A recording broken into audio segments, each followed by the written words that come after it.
Hoy quiero hablar acerca de quizás uno de los temas más hablados, pero que por más que hablemos nunca se agotará porque es lo más importante que ha habido en toda la historia. Quiero hablar de la cualidad más importante de Dios. Y para eso vamos a leer en la primera carta que escribió el apóstol Juan, en el capítulo 4 y versículo 8. No el Evangelio, sino la primera de sus cartas que se encuentran casi al final de la Biblia. Primera de Juan, capítulo 4 y versículo 8, dice: el que no ama no ha conocido a Dios, porque Dios es amor. Vamos a orar al Señor. Señor, queremos darte gracias por tu palabra. Gracias, Señor, porque en medio de las tormentas tu palabra nos sostiene, Señor. Tu palabra es una ancla firme, Señor, donde podemos agarrarnos. Gracias, Señor, porque tú eres amor. Gracias, Señor, por todo lo que tú eres y por haberte revelado a nosotros que estábamos ciegos, perdidos, en tinieblas. Tu luz alumbró los ojos de nuestro entendimiento, Señor. Y te damos las gracias por poder estar aquí delante de tu presencia. Queremos pedirte, Señor, que en esta mañana tú tomes control de mis pensamientos. Te pido que tú me ayudes a llevar todos mis pensamientos cautivos a la obediencia a Cristo. Y te ofrezco todo mi ser en sacrificio vivo, para que tú puedas usarte de mí para hablar a tu iglesia. Pon tu palabra en mi mente, en mi corazón, Señor, y en mi boca, para que a través de mí solo salga tu palabra, Señor. Esa palabra viva, esa palabra ungida, Señor, esa palabra eficaz, Señor. Yo te pido que tú prepares también la tierra de nuestros corazones para que tu palabra encuentre buena tierra y pueda dar fruto al 100%. Oh Dios, yo te pido que tú nos hables en este día, Señor. Y por la autoridad del nombre de Jesús, yo reprendo, ato y echo fuera de este lugar toda influencia del enemigo, toda influencia de las tinieblas. Declaro este lugar bajo la unción de tu Santo Espíritu y te pido, oh Dios, que tu Espíritu pueda vivificar tu palabra en nuestros corazones. En el nombre de Jesús te lo pedimos todo y te damos las gracias. Amén. Amén. Este versículo es muy revelador porque no dice que Dios nos ame. No dice tampoco que Dios manifieste amor. Este versículo nos dice que Dios es amor. Dios es amor. Es decir, el amor es una parte consustancial del ser divino. Por tanto, jamás va a poder dejar de amar, porque Él es amor. El amor forma parte de su ser. Si dejara de ser amor en algún momento, tendría que dejar de ser Dios, porque Dios es amor. Y quiero recalcarlo en esta mañana porque una de las cosas que hace el enemigo es tratar de desprestigiar a Dios. De esto los partidos políticos se entienden mucho. Los partidos políticos siempre, en vez de darnos a conocer cuáles son sus programas realmente, qué es lo que quieren hacer, dedican la mayoría de sus fuerzas a desprestigiar a los demás. Y eso es lo que hace Satanás. Satanás trata de desprestigiar a Dios para que no podamos llegar a conocerlo y podamos llegar a entender el amor de Dios, porque Dios es amor. Y Dios manifiesta su amor desde antes de la creación. Ya el simple hecho de la creación es una muestra del amor de Dios. Y digo esto porque Dios, además de amor, es omnisciente. Es decir, lo sabe todo. Sabe lo que va a acontecer. Y a pesar de su conocimiento anticipado, por el cual Él supo desde antes de que Él iniciara el proceso creativo, supo de la rebelión del hombre. Y supo lo que le iba a costar a Él la rebelión del hombre. Pero en la eternidad ya nos conoció a cada uno de nosotros y nos amó. Y por ese amor que Él sintió en la eternidad por ti y por mí, es que Él puso en marcha el proceso creador a pesar de lo que eso le iba a suponer. Dios sabía que íbamos a pecar, pero que Dios supiera que íbamos a pecar no quiere decir que Él nos indujera a pecar. Es muy diferente. Él hizo una creación, hizo un ser absolutamente libre para escoger obedecerle o no. Él no condicionó al ser humano para que pecara. Él lo hizo libre. Pero Él sabía que en esa libertad el hombre iba a escoger darle la espalda. Y quiero que esto lo entendamos bien. Hay una diferencia muy grande entre saber o inducir. Os voy a poner un ejemplo. Imaginaros de que yo estoy en un 7º piso, en un edificio que da a una carretera de mucho tráfico. Y yo veo que un niño corre detrás de una pelota y se pone a cruzar la carretera, viniendo como vienen coches a toda velocidad. Yo veo al niño en medio de la carretera y veo el coche que está viniendo. Yo de antemano sé lo que va a ocurrir. Sé que el coche va a atropellar al niño, porque el niño es un niño pequeño que no es consciente del peligro, y los coches van a suficiente velocidad para no poder frenar a tiempo. Yo sé antes de que ocurra el atropello que va a haber un atropello, pero yo no he inducido a que ocurra el atropello. Esto es lo que hace Dios. Dios en su conocimiento anticipado sabe, conoce qué es lo que va a ocurrir, pero Él no lo condiciona. Él en absoluto condicionó a Adán y a Eva para que pecaran, pero sabía que iban a pecar. Y a pesar de saber que iban a pecar, decidió crearlos por amor a ti y por amor a mí, que estamos en este día aquí. Y por amor a tantas personas que a lo largo de toda la historia han tenido un encuentro personal con Dios y han permitido que Dios los salvara. Dios sabía, insisto, en lo que le iba a costar, pero Él manifestó su amor en la creación, porque te amó a ti y me amó a mí. Pero después de la caída de Adán y Eva, Dios llega a un momento que su paciencia con el ser humano llega a un límite y decide destruir la humanidad. Pero por ese amor que Él ya tenía por ti y por mí, escogió a un hombre y a toda su familia. Bueno, su familia directa, me refiero a esposa, hijos y nueras y yernos. Los escogió para salvarlos. Estoy hablando de Noé. Los salvó no solamente porque Él amó a Noé, porque es verdad que Noé era un hombre justo, pero dice la Biblia que todos hemos pecado. Por tanto, Noé también merecía morir en el diluvio.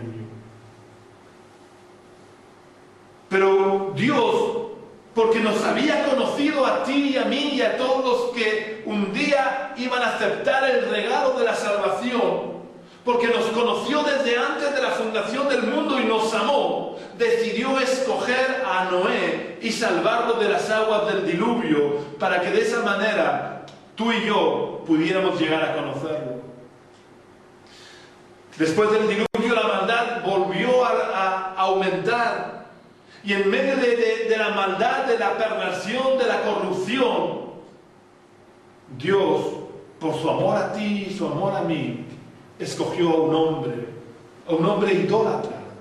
A veces pensamos que Abraham era algo especial, algo diferente. No, Abraham era un caldeo que vivía en Ur de los Caldeos, una población absolutamente idólatra. Y él, como toda su familia, era un idólatra. Pero Dios, porque te amó a ti, me amó a mí, y había establecido un plan de salvación, necesitaba escoger a un hombre al cual revelarse para que fuera la cabeza de la estirpe de la cual nacería el Salvador. Así que, por el amor que te tuvo a ti y que me tuvo a mí, Él escogió a Abraham y se reveló a Abraham y lo sacó de la idolatría e hizo que lo conociera. Pero Abraham no era mejor que cualquiera de los de su época. No hay más que ver cómo fue su vida. Abraham, escogido por Dios, era un perfecto degenerado que prefirió que se acostaran con su mujer antes que decir la verdad de que era su mujer y poner en peligro su vida. El egoísmo de Abraham era tal que prefirió no sé qué palabra decir, pero prefirió que humillaran a su mujer y que en cierta medida abusaran de su mujer con tal de salvarse él. Pero ¿sabéis una cosa? Dios se hizo llamar amigo de Abraham, porque cuando él se revelaba a Abraham, Abraham se arrepentía de sus pecados y se volvía a Dios. Y Dios necesitaba de esa cabeza de estirpe a través de la cual con el tiempo naciera el Salvador. Así que Él siguió revelándose a Isaac, hijo de Abraham, y de tal palo tal astilla, tan corrupto y degenerado como su padre, que hizo exactamente lo mismo que su padre. Prefirió que se acostaran con su mujer, que no llegó a ocurrir porque Dios lo impidió, pero no porque ni Abraham ni Isaac lo impidieran. Y bueno, después Isaac tuvo a Jacob. ¿Y qué hablar, qué decir de Jacob? Ya su nombre lo dice todo, el suplantador. Pero aún en medio de esta perversión, de esta corrupción, Dios te conocía a ti y me conocía a mí. Y necesitaba seguir adelante en su plan de salvación. Y a través de Jacob nació el pueblo de Israel.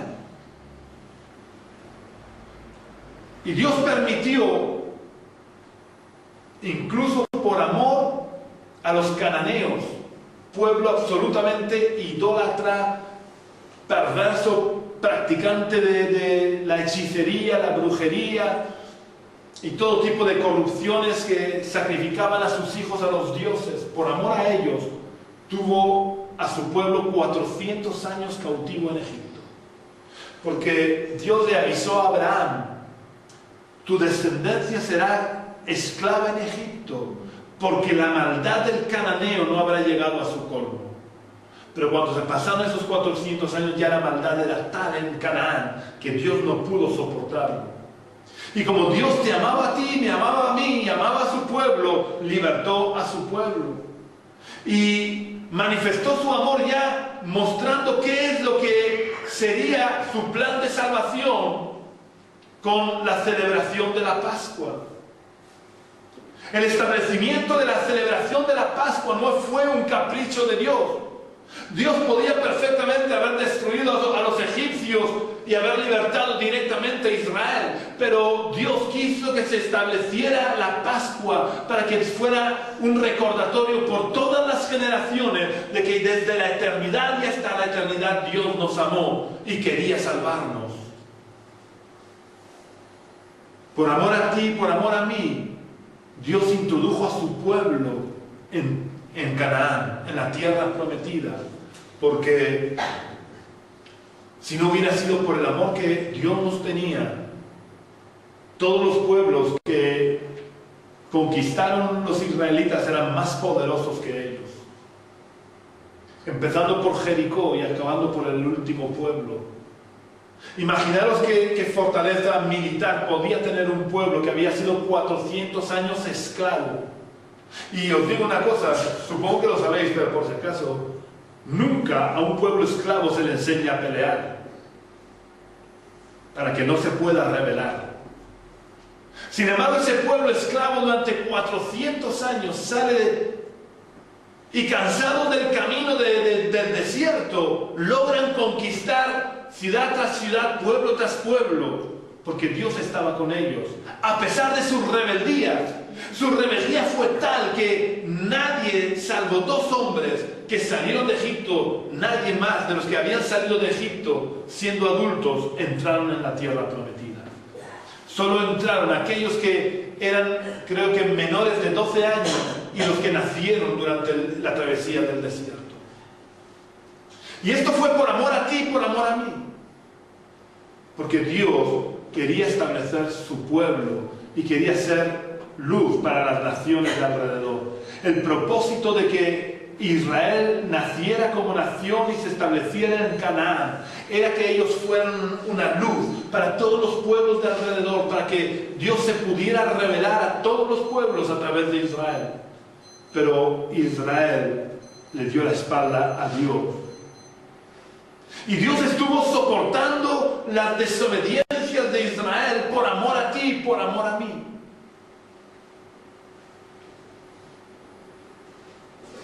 Dios, si hubiera sido la milésima parte de justiciero que lo somos nosotros, hubiera destruido a Israel. Pero Él amaba a Israel, porque de Israel a través de Israel tenía que encarnarse y manifestar su amor. Y llegamos al tiempo en el que ocurrió la mayor de las manifestaciones del amor de Dios. Y quiero que leamos un versículo muy conocido que se encuentra en el Evangelio de Juan, en el capítulo 3 y versículo 16. No la carta, sino el Evangelio de Juan, capítulo 3 y versículo 16.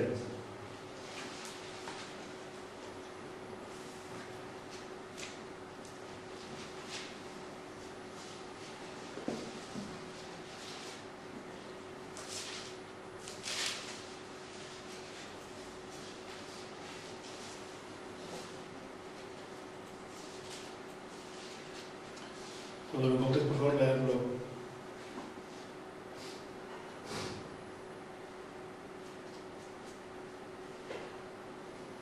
Porque de tal manera amó Dios al mundo que ha dado a su Hijo unigénito para que todo aquel que en Él cree no se pierda, mas tenga vida eterna. Este versículo es también otro de los versículos claves en la manifestación del amor de Dios. Empezamos con 1 Juan 4:8, donde nos dice claramente que Dios es amor. Y aquí Juan, el mismo autor, sigue apoyando la idea del amor de Dios. Y comienza el versículo diciendo: de tal manera amó Dios. Y dice de tal manera porque no hay forma de cualificar o calificar el amor de Dios.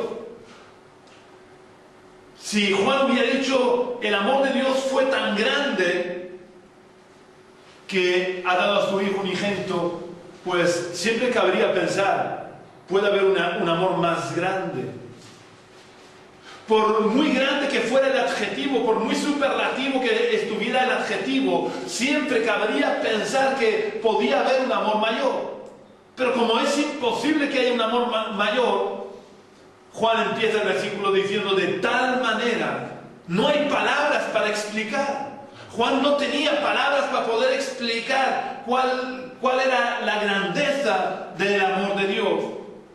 Y el amor de Dios se manifestó desde la eternidad, preparando el plan de salvación, porque nada de lo que ocurrió fue por casualidad o porque se torciera el plan de Dios. Dios tenía un plan perfecto de salvación, porque el motivo de la creación, como os decía antes, fue su amor por nosotros, que siempre ha sido infinitamente superior al amor a cualquier otra criatura creada por Él. Él ama su creación, por eso Él quiere que los seres humanos cuidemos de lo que Él ha creado. Un cristiano no debe de destruir la naturaleza. Es verdad que tenemos derecho de matar para comer, pero debemos de cuidar lo que Dios ha hecho. Pero el amor de Dios fue tan grande hacia nosotros que no quiso tener una relación con nosotros los seres humanos como la tenía con el resto de la creación. Toda la creación, desde los seres angelicales hasta la última célula creada en la tierra, tiene una relación de creador-creado. Dios es el creador y lo demás está creado. Pero con nosotros Dios quiso ir más allá y quiso poder tener una relación de padre a hijo. Dios quiso poder compartir con nosotros su naturaleza humana, su naturaleza divina. Y por esa necesidad de compartir esa naturaleza divina con nosotros, tuvo que encarnarse. Él manifestó su amor encarnándose en Jesús, para que a través de su muerte y resurrección nosotros pudiéramos ser copartícipes de su naturaleza divina. Es verdad que ahora, mientras vivimos en esta vida, pues la naturaleza divina está oculta por nuestra naturaleza humana. Pero todos aquellos que hemos recibido a Jesús en nuestro corazón de verdad, no los que han hecho oración, porque oración de recibir a Jesús la hacen cientos y miles, pero el que ha nacido de verdad de nuevo, el que le ha entregado el gobierno de su vida a Jesús, en ese Dios ha engendrado su naturaleza. Pero para que nadie tenga excusa, la muerte de Jesús tuvo un valor universal. Jesús murió en representación de toda la humanidad, aunque no sea efectiva para toda la humanidad. Aquí en este versículo que hemos leído dice claramente que solamente se salvarán aquellos que en Él creen, contrariamente a lo que dice el Papa, y he oído ya a varias monjas y sacerdotes decir que Dios no va a condenar a nadie, todos se van a salvar. El Papa ha llegado a decir que hasta los que no creen en Él se van a salvar. Pero aquí este versículo es muy claro: para que todo aquel que en Él cree no se pierda. Es decir, es un requisito indispensable para no perdernos el creer en Él. Porque solamente aquellos que creemos de verdad, no como los demonios, no sé si os acordáis que os hablé hace no mucho de la diferencia entre creer como los demonios y creer de verdad. El que cree de verdad le ha entregado el control de su vida a Jesús. Pues el que cree de verdad es el único que es salvo. Todos los demás estarán eternamente condenados. Y Dios nos amó a nosotros tanto que dio a su Hijo por el pequeño remanente que va a aceptar su sacrificio en la cruz. Él desearía que todos se salvaran. Jesús desearía que su sacrificio pudiera ser efectivo en toda la humanidad. Porque está escrito que Dios no quiere la muerte del impío. Él quiere que todos procedan al arrepentimiento. Y por eso Él murió en representación de todos. Pero solamente es efectiva su muerte para aquellos que le entregan el control de sus vidas, para aquellos que les entregan su corazón, para aquellos que permiten que Jesús esté sentado en el trono de sus vidas. Y Dios tendrá que condenar a aquellos que no creen, porque así está establecido. Porque Pablo le escribe a los romanos y les dice que la paga del pecado es muerte. A que si tú trabajas 10 horas, quieres que te paguen 10 horas, ¿verdad? Pues has pecado y por tanto la paga de tu pecado es la muerte. Y solamente a través de nuestra fe en Jesucristo, solamente a través del nuevo nacimiento por el cual nosotros le entregamos el gobierno, el control de nuestra vida a Jesús, podemos escapar de la condenación eterna. Porque Dios no puede tener por inocente al culpable. Yo quiero que leamos lo que dice Dios a través del profeta Nahum, para que nos demos cuenta que no me lo estoy inventando. Nahum capítulo 1 y versículo 3. Vamos a leer solo la primera parte del versículo. Cuando lo encontréis, por favor, leed solo hasta el primer punto.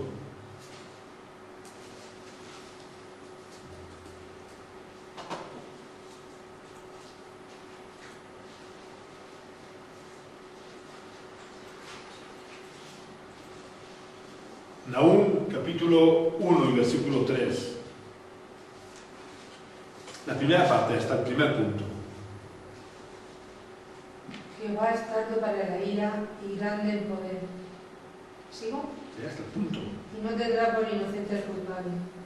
Dios dice que no tendrá por inocente al culpable. Y Dios no es hombre para que mienta, ni hijo de hombre para que se arrepienta. Todos aquellos que dicen que se va a salvar todo el mundo, que Dios no va a poder condenar a nadie, es que no conoce lo que dicen las Escrituras. Porque las Escrituras dicen claramente que Dios no puede tener por inocente al culpable. Y Juan dice claramente que solamente se salvarán aquellos que en Él creen. Pero aquellos que creemos en Él, aquellos que le hemos entregado el control de nuestras vidas a Jesús, somos el objeto de su amor. Somos su especial tesoro.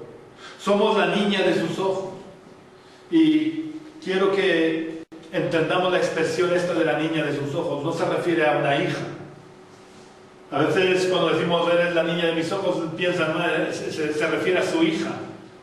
No, la niña del ojo es el iris del ojo. Y todos sabemos lo que molesta que se nos meta algo en el ojo.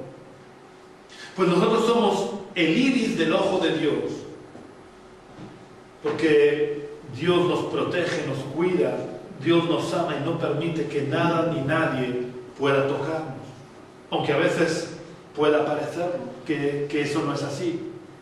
Ya digo que Satanás desde todos los siglos se ha encargado de hacer una campaña de desprestigio contra Dios, de tal manera que todo lo malo que ocurre en la tierra induce a creer a la gente que está provocado por Dios, cuando realmente es Él el que lo provoca. Dios quiso librarnos desde el principio de todas las desgracias. Y por eso Dios nos hizo eternos, pero nos hizo eternamente sanos, eternamente felices, siempre y cuando mantuviéramos la condición de obediencia a Él.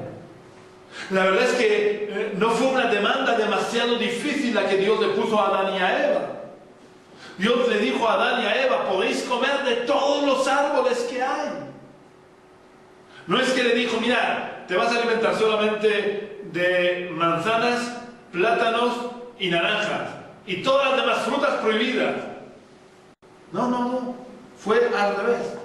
Dios le dijo a Adán y a Eva, podéis comer de todos los frutales que hay, salvo de uno, que no es un manzano.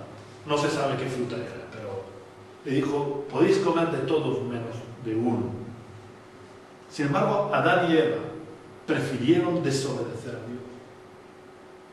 Y ahora todas las desgracias que ocurren de forma directa o indirecta están causadas por el pecado. Y con esto no estoy diciendo que las desgracias sean una consecuencia directa. Es decir, yo hago algo mal y automáticamente me viene una desgracia. O si yo tengo una desgracia, sufro una desgracia, es porque algo malo he hecho. Eso no es cierto. Ahora, todas las desgracias que hay en el mundo son causadas por el pecado. Y como yo vivo en un ambiente de pecado, en un mundo de pecado, en un mundo que ha sido corrompido por el pecado, sufro las desgracias que el pecado ha producido en la creación.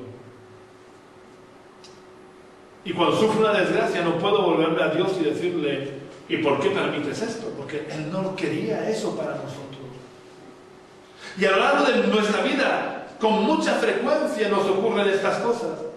Yo que llevo muchos años caminando en los caminos del Señor, que he conocido a mucha gente, cada vez me doy más cuenta de que muchas de las cosas que nos ocurren son consecuencias de nuestras desobediencias. Y que Dios quisiera poder evitarnos. Ya digo, no todo. Hay circunstancias que Es el mundo el que las provoca. Hay circunstancias que son naturales por el mundo en el que vivimos, como por ejemplo que yo padezco una enfermedad. Ahora, si yo estoy provocándome esa enfermedad, luego que no me lamente si me viene la enfermedad.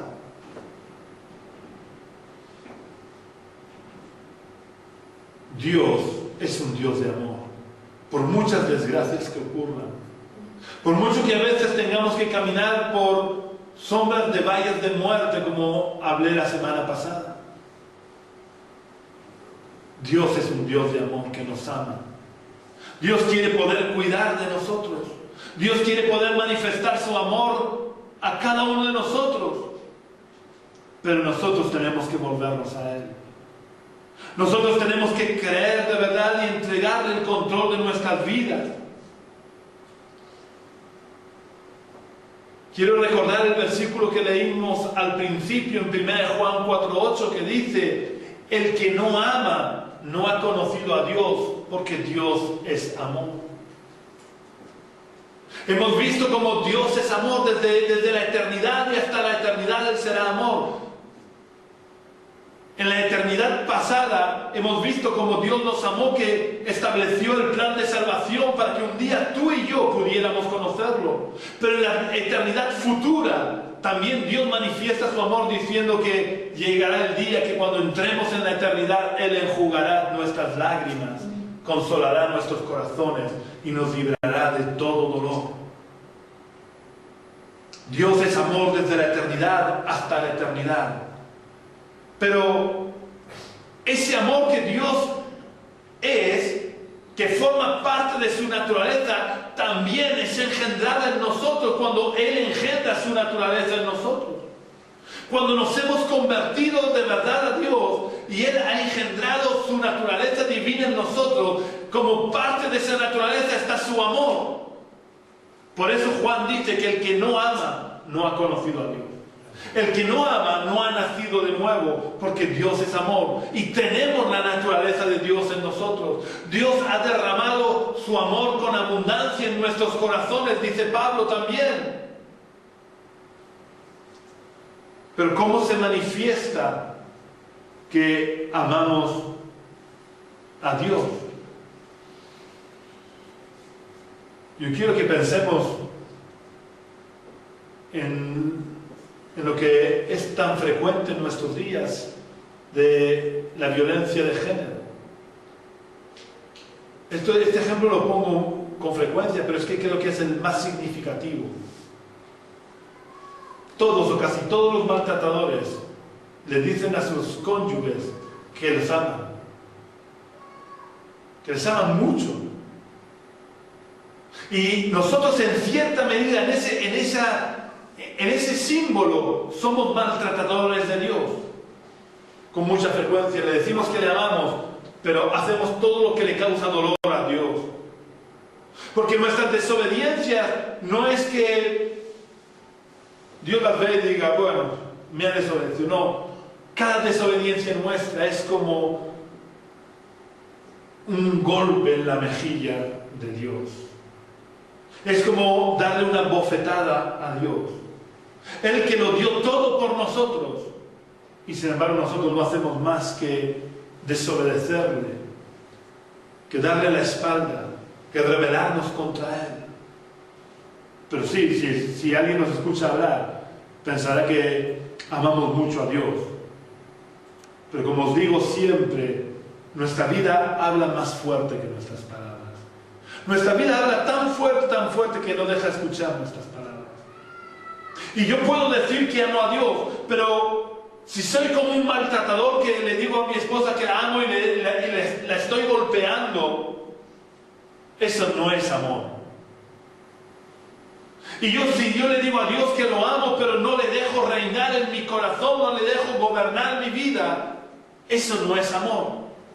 Son palabras huecas, palabras vacías que se lleva el viento. Yo manifiesto mi amor cuando vivo de acuerdo a la voluntad de Dios. Cuando los principios del reino de Dios son los principios por los que yo vivo. Cuando la palabra de Dios es mi normativa de vida. no un libro que está en la estantería de mi casa o que llevo en mi bolso o que llevo debajo del brazo. La Biblia Dios no nos la ha dado para que la conozcamos. Dios nos ha dado la Biblia para que la vivamos. Y mientras yo no esté viviendo la palabra de Dios, no estoy manifestando el amor. Y por tanto no es que no he conocido a Dios. Juan lo dice muy claramente: el que no ama no ha conocido a Dios. No dice, el que no dice que ama a Dios no ha conocido a Dios. El decir no importa. Es nuestra vida la que importa. ¿Puede sentirse Dios orgulloso de nosotros como se sintió orgulloso de Job? No. Pues si no se puede sentir orgulloso de nosotros, es que no hemos conocido a Dios. Porque Dios ha engendrado su naturaleza en nosotros para que su naturaleza se manifieste en nosotros. Eso no quiere decir que en algún momento yo pueda tener alguna caída. Dios sabe de mi debilidad, pero no puedo usar mi debilidad como excusa para vivir en contra de la voluntad de Dios. Dios nos ama y ha engendrado su naturaleza en nosotros para que nosotros le podamos amar a Él, para que nosotros podamos vivir conforme a su voluntad, para que nosotros podamos obedecerle en todo. Dios nos ama y quiere lo mejor para nosotros. Pero para que podamos experimentar su amor, tenemos que entregarle de verdad el control y el gobierno de nuestra vida a Dios. Que Dios nos bendiga. Vamos a orar al Señor. Señor, queremos darte las gracias por tu palabra y gracias por tu amor, Señor. Gracias porque tu amor es lo que nos sostiene. Gracias, Señor, por todo lo que tú haces. Oh Dios, queremos pedirte que tú nos ayudes a vivir conforme a tu voluntad. Ayúdanos a manifestar que te hemos conocido porque podamos amarte de verdad y tu vida se manifieste en nosotros.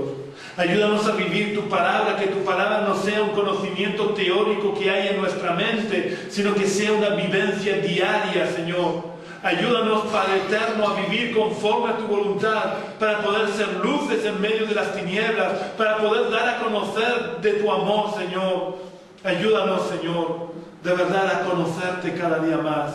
Ayúdanos a entregarte de verdad cada día el control de nuestras vidas y que tú seas glorificado en nosotros. Oh Padre, queremos volver a insistirte, Señor, en suplicarte la sanidad del hijo de nuestros queridos hermanos Ana y Segundo. Oh Dios, que cuando le hagan la biopsia salga todo negativo. Es más, yo te pido un milagro de tal manera que no haga ni falta hacerle la biopsia, porque tú en un abrir y cerrar de ojos puedes hacer desaparecer eso que le está creciendo en el ojo, Señor. Oh Padre, yo maldigo toda célula que no provenga del orden normal de su cuerpo. Oh Dios, yo te pido que tú hagas un milagro, Señor. Te pido también, Señor, que tú abras los uréteres de Maruchi, Señor, y que tú las sanes, Padre. Te pido también, Señor, por cualquier otra necesidad, Señor. Tú las conoces todas. Pero sobre todo, Señor, la mayor necesidad que tenemos todos es de conocerte cada día mejor. Oh Dios, que cuando salgamos de aquí no nos olvidemos de tu palabra. Que cuando salgamos de aquí no nos olvidemos de tu presencia. No nos olvidemos de que tú eres el que debes de gobernar nuestras vidas, Señor. Guíanos tú por el camino que debemos de andar. En el nombre de Jesús. Amén.